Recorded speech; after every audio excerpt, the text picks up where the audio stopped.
Cosmetic తర్వాత మెయిన్‌గా plastic surgeon అనగానే మెయిన్ గుర్తొచ్చేది ఫైర్ బర్న్స్. ఎప్పుడైనా ఎవరికైనా కాలిపోయినప్పుడు మాత్రం ప్లాస్టిక్ సర్జన్ దగ్గరికే పంపిస్తూ ఉంటారు. సో, అప్పుడు చెప్పండి మేడం వాళ్ళకి మీరు ఎలాంటి ట్రీట్మెంట్ ఇస్తారు?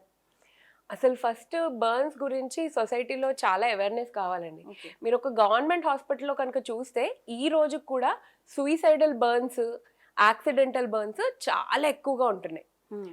సో, సూయిసైడల్ బర్న్స్ అయితే అట్‌లీస్ట్ మనం కొంచెం అవేర్‌నెస్ క్రియేట్ చేసి హ్మ్. కంప్లీట్‌గా తగ్గించే ఛాన్స్ ఉంది. హుహు. యాక్సిడెంటల్ బర్న్స్ అనేవి యూజువల్లీ ఎలక్ట్రికల్ బర్న్స్ ఇవి ఎక్కువుంటాయి. ఇవి యూజువల్‌గా ఎలక్ట్రికల్ కంపెనీస్‌లో వర్క్ చేసే వాళ్ళకి ఈ లైన్‌మెన్స్ వీళ్ళని చూస్తుంటాం. ఒక్కొక్కసారి ఈ రెయినీ సీజన్‌లో అలాంటప్పుడు జనరల్ పీపుల్ గూడా వాళ్ళ పొలాలకి వైర్ లాక్కుని, కరెంట్ లాక్కుని ఇలాంటివి చేసే ప్రయత్నాల్లో హ్మ్. చాలా మంది తెలియక ఫార్మర్స్ లాంటి వాళ్ళు గూడా హ్మ్. ఇలాంటి ఎలక్ట్రికల్ బర్న్స్ బారిన పడుతుంటారు. హ్మ్. మనం ఇప్పుడు టీవీలో, మీడియాలో చూస్తున్నట్టయితే కెమికల్ యాసిడ్ బర్న్స్. ఈ యాసిడ్ దాడులను ఏవైతే చూస్తామో హ్మ్. అది గూడా కెమికల్ బర్న్స్‌లోకొస్తుంది. అవును. ఇవన్నీ కూడా మేమే డీల్ చేస్తాం. హుహు.